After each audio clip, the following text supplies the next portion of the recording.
We've all heard the statement that practice makes perfect, right?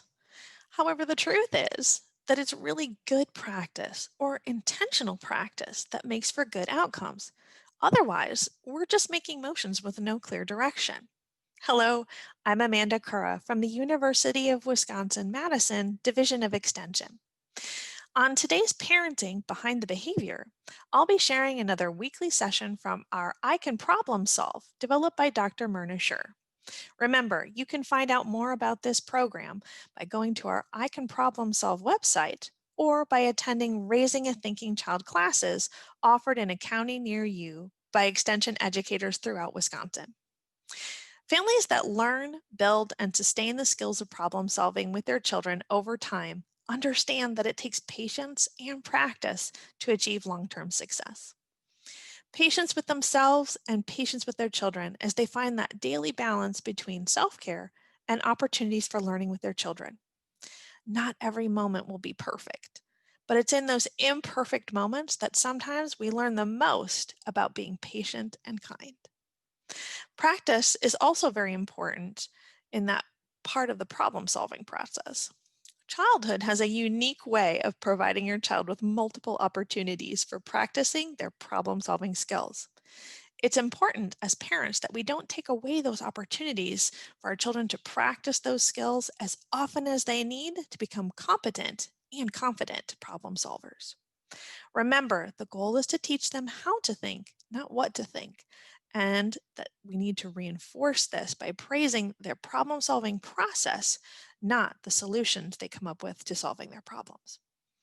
This means, as parents, we need to keep practicing the I Can Problem Solve parenting scripts, dialogues, and practice materials as often as needed until they become second nature. The ICPS concepts are taught in a specific order initially to help you and your child achieve the skills successfully. Once you have moved through the workbook, then you can revisit the skills and games in any order. The ICPS and Raising a Thinking Child resources are designed to be repeated in any order as often as you like, including those skills you may have skipped because you didn't feel your child was quite ready yet. By going back even months later to revisit these activities, it helps both you and your child successfully complete those activities for more depth and understanding. Throughout the Raising a Thinking Child workbook, there are a number of suggested parent scripts. Use a flexible approach to these scripts as you become more and more comfortable with the program so that you can start to think like an I can problem solve parent.